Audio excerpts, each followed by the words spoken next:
여러분 안녕하세요. 여러분은 마음에 대해서 얼마나 아시나요? 참 어려운 질문이죠. 국어 사전에서는 사람의 타고난 성격이나 품성 또는 사람의 생각, 감정, 기억 따위가 생기거나 자리 잡는 공간이나 위치라고 설명하고 있습니다. 어쨌든 쉽게 정리해보면 인간의 정신 활동이 일어나는 곳이라고 할 수 있겠죠.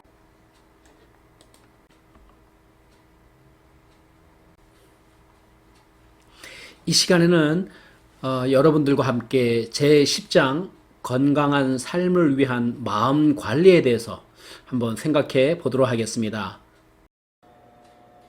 오늘날 대한민국 국민의 가장 큰 문제는 마음의 병입니다. 10년 연속 OECD 국가들 중에서 자살률 1위를 기록하고 있죠. 우리나라 자살률이 최근 10여 년간 경제협력개발기구 OECD 국가 중 부동의 1위를 차지하고 있습니다. 특히 노인층의 자살률이 압도적으로 높고 청소년층의 자살률도 빠르게 늘고 있어 정부 차원의 예방 대책이 절실하다는 지적입니다. 이양현 기자입니다.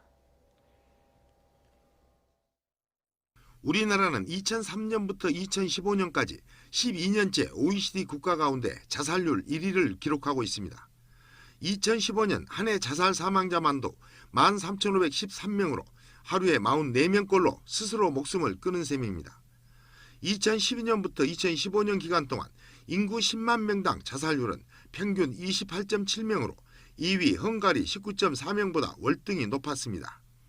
특히 같은 기간 노인 자살률은 54.8명으로 OECD 평균 18.4명에 무려 3배에 달했고 청소년층의 자살도 지난해 108명으로 2015년 93명보다 16%나 증가했습니다. 노인층의 자살률이 높은 것은 공적연금 같은 사회안전망이 취약한 데다 핵가족화로 인한 고립감, 질병 부담 등이 심해졌기 때문인 것으로 풀이됐습니다. 또 성공지상주의와 과도한 경쟁, 청년 실업률 증가, 준비 없는 중장년층 퇴직 등이 사회 전반에 걸쳐 높은 자살률의 원인이 되고 있다는 분석입니다. OECD 부동의 1위라는 불명예에도 정부 차원의 자살 예방 대책은 극히 부실한 것으로 나타났습니다. 전문가들은 자살 예방의 핵심은 관심과 투자인데 올해 복지부의 자살 예방 예산은 99억 원으로 7,500억 원의 일본과 비교가 되지 않는 수준이라고 꼬집었습니다. 특히 자살은 감염성이 높아 자살 시도자나 사망자의 유가족이나 친구 등을 중심으로 국가 차원의 집중적인 관리가 필요하다고 주문했습니다. 매일 40여 명이 스스로 목숨을 끊는다고 합니다. 이는 오늘날 웬만한 전쟁에서 죽는 사람들보다 더 많은 사람들이 자살로 죽어가고 있다는 말입니다. 자살의 첫 번째 원인은 우울증인데 70%의 자살자들이 우울증으로 스스로 목숨을 끊는다는 것입니다. 나머지 이 30%는 정신분열증으로 자살한다고 하죠. 이는 자살 원인의 대부분은 정신적인 문제임을 알게 합니다. 그래서 우리의 마음을 잘 지키는 것은 건강한 삶을 위해 대단히 중요합니다. 성경은 모든 지킬 만한 것 중에 더욱 네 마음을 지키라 생명의 근원이 이에서 남이니라 라고 잠언서에서 가르칩니다. 마음을 영어로 하면 뭐죠? 마인드 또는 하트라고 하죠. 하트는 심장이라는 뜻도 있습니다. 마음과 심장은 깊은 연관이 있는 것을 알 수 있는데 심장은 우리 몸의 건강, 즉 육신의 생명과 깊은 연관이 있고 마음은 우리의 영혼의 건강과 깊은 연관이 있습니다. 마음에 대한 정의는 동서양의 접근이 다르고 종교마다 접근하는 방식도 다릅니다. 이 시간에는 성경에 근거하여 마음에 대해 살펴보려고 합니다.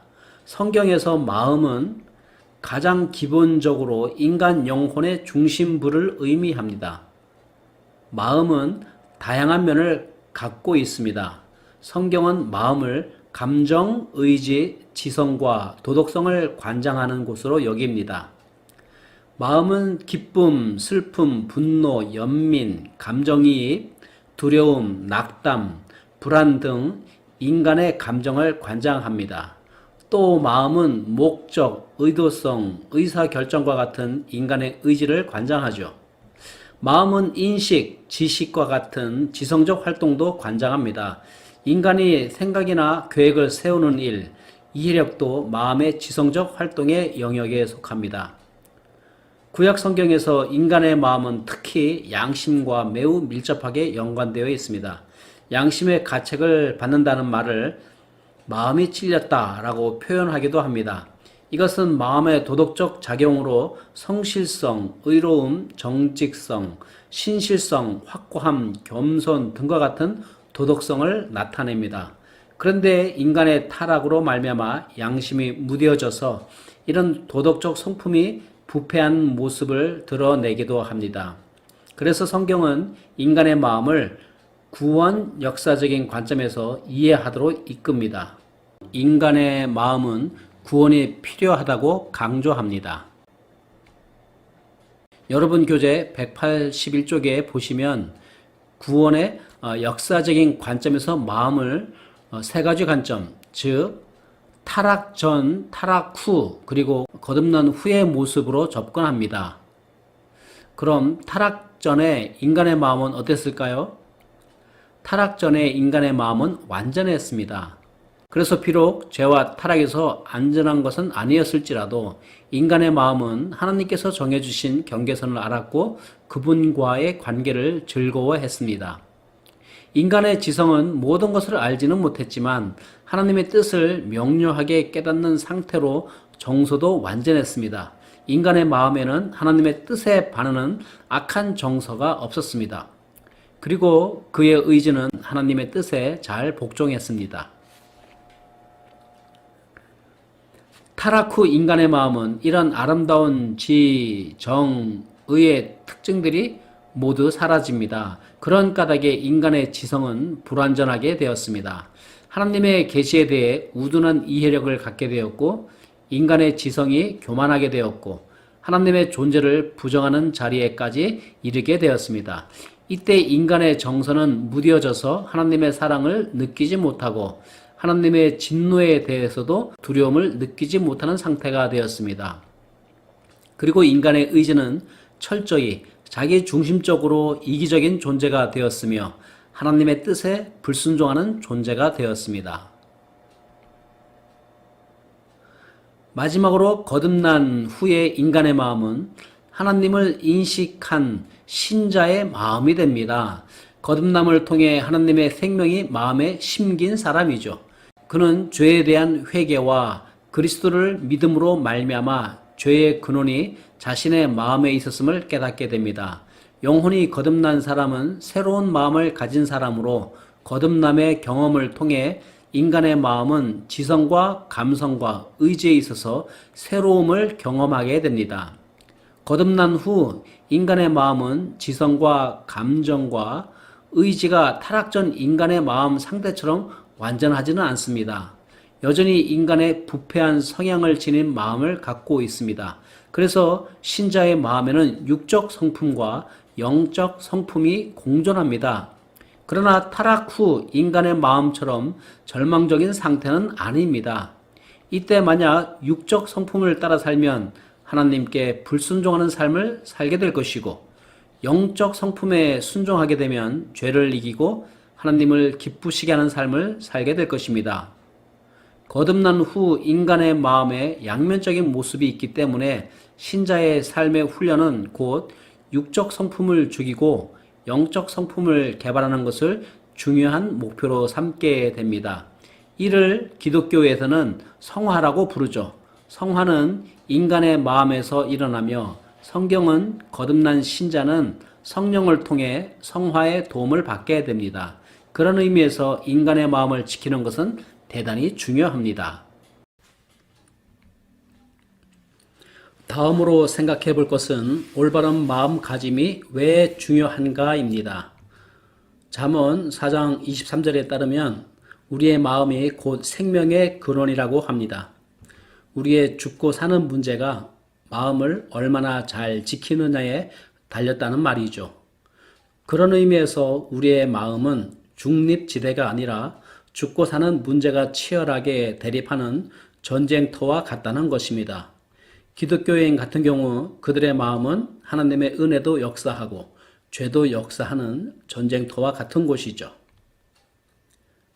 마태복음에 따르면 마음에서 나오는 것은 악한 생각과 살인과 간음과 음란과 도둑질과 거짓 증거와 비방이니라고 지적합니다.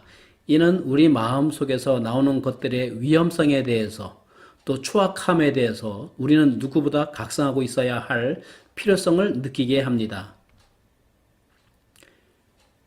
인격적인 관점에서 볼 때 우리 마음의 기능이 전 인격적인 향방을 좌우하는 배의 키와 같은 역할을 하기 때문에 올바른 마음가짐은 대단히 중요합니다. 지난 수업 시간에 우리는 말에 대해서 생각해 봤는데 우리의 말은 곧 마음의 표현입니다. 다시 말하면 우리의 말과 마음의 관리는 같은 맥락에서 생각해야 하는 것이죠. 마태복음에서는 독사의 자식들아 너희는 악하니 어떻게 선한 말을 할 수 있느냐? 이는 마음에 가득한 것을 입으로 말함이라. 선한 사람은 그 쌓은 선에서 선한 것을 내고 악한 사람은 그 쌓은 악에서 악한 것을 내느니라. 고하여 우리의 언어적 표현은 곧 마음속에 쌓여 있는 것을 내놓는 것이므로 우리의 인격적 성숙은 우리의 말로 표현된다는 사실을 우리는 기억해야 하겠습니다. 그런 의미에서 평소에 마음을 올바로 갖는 것이 얼마나 중요한지 알게 됩니다.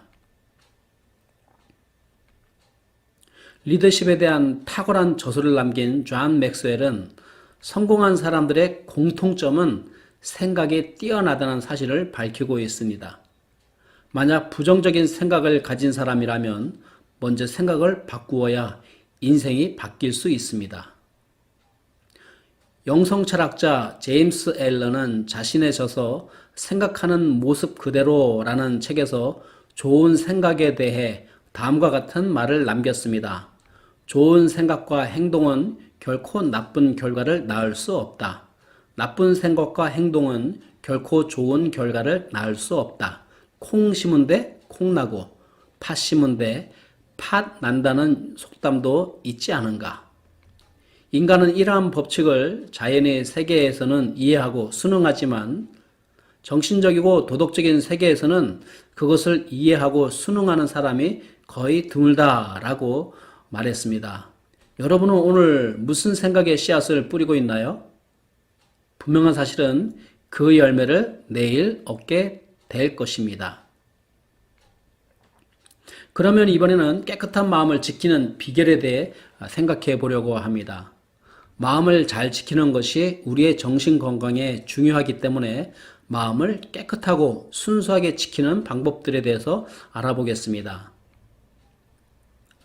깨끗한 마음을 지키는 비결 첫 번째는 부정적인 생각을 버리고 긍정적인 생각을 가져라.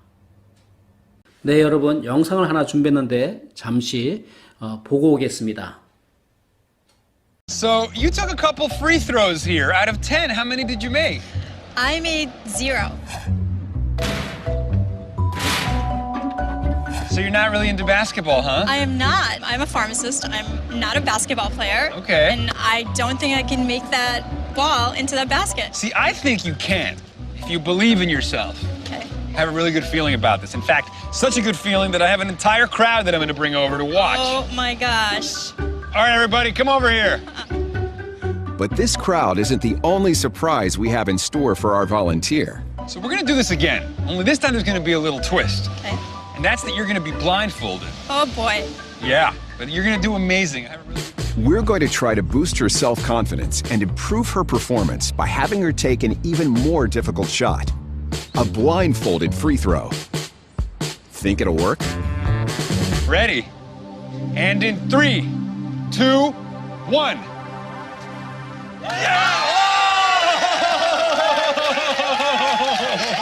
That was amazing!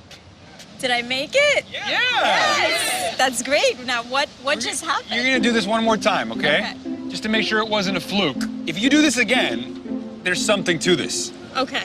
All right, just focus. And in 3, 2, 1, go.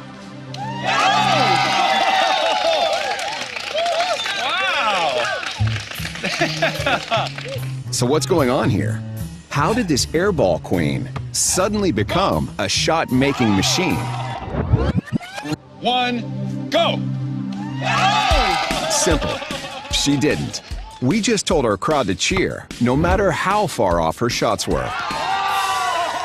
So now we're taking off the blindfold to see if our positive reinforcement can actually improve her performance. All right, so you did 2 for 2, Yes. blindfolded. Okay. So now that you know your true talent, we're gonna try this again. We're gonna give you 10 more shots without the blindfold, and just do what you did when you couldn't see. Okay. We're gonna do this 10 times, okay? All right. Let's feed her some positivity, all right? Yes. So think positive. You scored this Thinking twice, positive. okay? Yes. Remember, so far, she hasn't made a single shot. Do you think simply believing she sank those blindfolded shots can make her better? Or will this experiment positively bust? Stick around. She missed 10 in a row. How will she do her second time at the line? Oh, close! So close, so close. That's number 1. All right, keep it going, keep it going. Oh! She's definitely getting closer, but no baskets yet. You got this, you got this, you got this.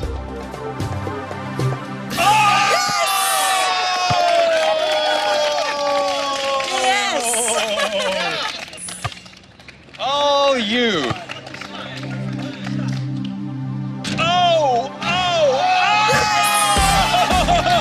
Wow. By making her think she sank those blindfolded shots, and by cheering and giving her positive reinforcement, it's almost like we hacked her self-confidence and got her to believe more in her natural abilities. In fact, out of 10 shots this time around, she ended up making 4. Quite an improvement. 영상에서 보신 것처럼 할 수 있다는 긍정적인 생각이 마음을 지배하자 긍정적 결과가 나타났습니다. 그래서 누군가는 이렇게 말합니다. 할 수 있다고 믿는 것도 실력이다 라고 말이죠. 스페인의 인지심리치료학의 권위자인 라파엘 산탄드루는 마음의 함정이라는 명절을 남겼는데 그는 이 책에서 인지치료의 방법을 소개하고 있습니다. 인지치료의 핵심은 부정적인 생각을 버리고 긍정적인 생각으로 바꾸는 것이라고 했습니다. 흔히들 우리 주변에서 일어나는 일들이 분노, 만족감, 행복, 슬픔 등의 감정적 반응을 일으켜 우리의 삶에 영향을 준다고 생각합니다. 이를 도식화해보면 다음과 같죠.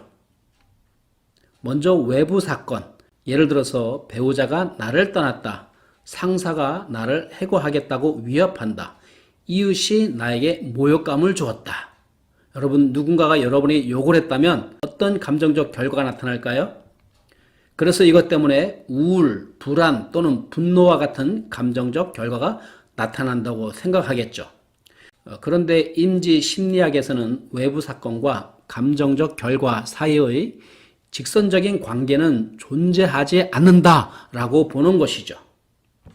다시 말하면 외부 사건과 감정적 결과 사이에 이 둘 사이를 중개하는 매개체가 존재한다는 것입니다. 그 중간 매개체는 무엇일까요? 그렇죠. 바로 우리의 생각입니다. 결국 외부 사건이 자동적으로 우리의 감정적 결과로 나타나는 것이 아니라 중간 매개체가 있는데 그것은 바로 우리의 부정적 생각입니다. 우리는 종종 모든 사건이 자동적으로 나에게 영향을 준다고 생각하는데 이는 잘못된 생각이라는 것입니다. 사실은 사건에 대해 부정적으로 반응하기 때문에 감정도 부정적 영향을 받는 것입니다. 그러므로 인지심리학은 외부 사건과 감정적 결과 사이에 놓여있는 생각을 바꿈으로써 부정적인 감정을 치료하는 좋은 방법을 제공합니다. 이는 우리가 부정적인 생각을 다스림으로써 얻게 되는 놀라운 마음의 유익을 보여줍니다. 다음으로 다룰 것은 나쁜 생각을 차단하고 좋은 생각을 품으라입니다. 머릿속에는 하루에도 수천 혹은 수만 번의 생각이 들어왔다 나갔다 합니다. 어떤 생각을 하느냐에 따라 우리의 마음은 즐거울 수도 있고 우울할 수도 있습니다. 그런 의미에서 우리 마음속으로 들어오는 생각의 관문을 지키는 것이 곧 행복한 삶을 위해서라도 정말 중요합니다. 그러므로 우리는 머릿속에 떠오르는 생각을 지속적으로 감시해야 합니다. 만일 부정적 생각을 버려두면 마음은 곧 지옥으로 변해버릴 것입니다. 시기, 질투, 원망, 불평, 미움, 음란, 탐욕, 방탕, 무정함, 거짓, 위선, 불효, 용서하지 못하는 마음, 강팍함 등의 부정적인 생각은 들어오지 못하도록 차단해야 합니다. 그래야 마음의 평화를 유지할 수 있죠.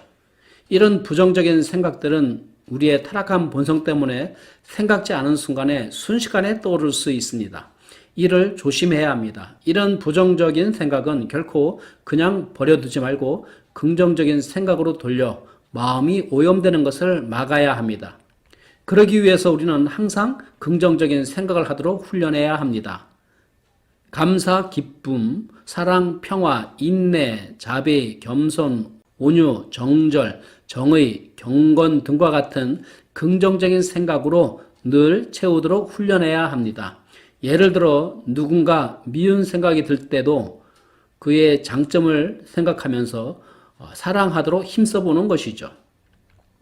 유익은 사실은 상대방에게 있는 것이 아니라 이런 생각을 훈련하는 자신에게 돌아온다는 사실입니다. 깨끗한 마음을 지키는 비결 세 번째는 무엇을 보고 듣는가에 유의하라는 것입니다. 우리의 생각을 크게 좌우하는 두 가지가 있습니다. 그것은 우리가 보는 것과 듣는 것이죠. 생각은 대부분 그냥 떠오르지 않습니다. 우리가 눈으로 무엇을 보는가에 따라서 자극이 되어 생각이 떠오릅니다. 어린 시절에 전설의 고양이라는 고전 스릴러 드라마가 있었는데 종종 이 드라마를 보다 보면 귀신이 등장합니다. 그럼 그것을 보고 나서는 화장실에 혼자 가기가 너무 무서웠죠. 뇌리 속에 남아있던 귀신의 모습이 공포심과 같은 부정적인 영향을 나에게 주었기 때문입니다. 그래서 우리는 우리의 마음에 긍정적이고 좋은 생각을 불러일으키는 좋은 책들, 이런 좋은 책들이 필요합니다. 특히 성경책은 기독교인이라면 반복해서 읽는 책인데, 왜냐하면 성경은 모든 좋은 생각과 지혜의 보고이기 때문입니다. 특히 잠언은 시대를 초월한 지혜서로 알려져 있습니다. 그래서 지금도 많은 기독교인들이 즐겨 읽는 책이기도 합니다. 그리고 성경 복음서를 보게 되면 예수 그리스도의 생애와 가르침을 기록하였는데, 그것을 읽은 많은 사람들이 삶의 특별한 변화를 경험하였습니다. 앞에서 우리가 눈으로 무엇을 보는 것이 중요한가를 살펴보았는데, 이번에는 우리가 무엇을 들을 것인가를 생각해 보려고 합니다. 누군가가 우리에게 욕을 했다면 여러분 마음은 어떻게 반응할까요? 순식간에 질풍노도처럼 흔들릴 것입니다. 그러나 왜 그랬을까? 좀 더 생각에 깊이 잠겨 본다면 오해가 풀릴 수 있고 이해의 단계로도 나아갈 수 있을 것입니다. 과연 말을 나에게 전달한 사람은 신뢰할 만한가? 나에게 욕을 한 그 친구는 무슨 의도로 했을까? 등등 감정을 가라앉히고 생각해보면 뭔가 지혜가 떠오를 것입니다. 이처럼 우리는 듣는 귀를 늘 조심할 필요가 있습니다. 또한 누군가가 말을 전할 때 100% 녹음기처럼 전할 수는 없다는 사실이죠. 말하는 사람의 해석이 들어갔다는 사실을 인지하고 들을 필요가 있습니다. 그러므로 우리는 듣는 말 자체를 선별해서 듣는 지혜가 필요합니다. 깨끗한 마음을 지키는 비결에 있어서 기독교인은 거듭남, 즉 구원을 통해서 마음의 근본적인 변화가 일어난다고 믿습니다. 예수 그리스도를 믿고 구원의 확신을 갖게 되면 넘치는 기쁨과 마음의 평화를 누리게 되는데, 거듭난 사람의 두드러진 변화라 할 수 있습니다. 그래서 신앙생활을 올바로 하게 되면 거룩한 하나님의 형상을 본받아 상당한 성화의 경지에 이르는 축복을 누리게 됩니다. 깨끗한 마음을 지키는 비결 중 마음의 쓴뿌리를 제거하는 것이 아주 중요하죠. 용서하지 못하는 마음을 쓴 뿌리라고 할 수 있습니다. 용서란 무엇일까요?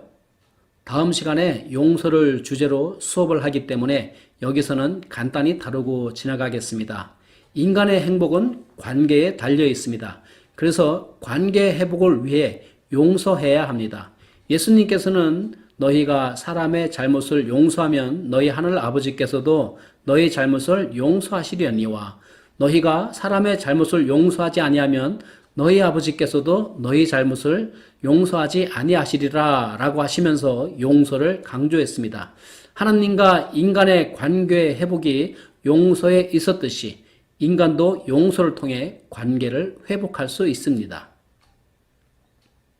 마지막으로 깨끗한 마음을 지키는 비결, 이것은 성령의 뜻에 민감하라입니다. 이것은 사실 기독교인들에게 필요한 교훈이죠.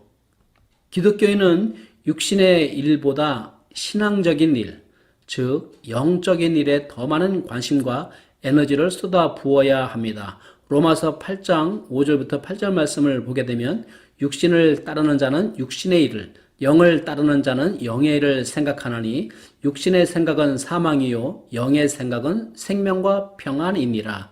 육신의 생각은 하나님과 원수가 되나니 이는 하나님의 법에 굴복하지 아니할 뿐 아니라 할 수도 없음이라. 육신에 있는 자들은 하나님을 기쁘시게 할 수 없느니라. 이렇게 말씀하심으로써 여기서는 기독교인의 올바른 신앙생활에 대해서 교훈을 주고 있습니다. 기독교인이 여전히 과거처럼 육신의 탐욕을 따라 살게 된다면 하나님을 기쁘시게 할 수 없을 뿐더러 진정한 평안도 누릴 수 없음을 강조하고 있습니다. 그러므로 기독교인이 기독교인다우려면 성경의 말씀과 성령님의 뜻에 민감해야 한다는 것이죠. 그리고 기독교인이 아니더라도 누구나 사람이 사람다운 인격적 마음을 가지고 양심이 올바로 작동한다면 사람들은 그를 존중하겠지만 사람이 사람답지 못하고 오히려 짐승만도 못한 마음을 갖게 된다면 그는 존중 대신 무시당하고 사회로부터 비참하게 격리당할 수밖에 없을 것입니다. 네, 오늘은 여기서 수업을 마치려고 합니다. 오늘 이 시간 수업을 통해서 깨끗한 마음을 지키는 비결에 대해서 공부했는데 그 중에서 여러분이 가장 적용하고 싶은 것은 무엇이며 또 그 이유는 무엇인지 여러분의 생각을 남겨주시기 바랍니다. 네, 오늘도 여러분 수고 많이 하셨습니다.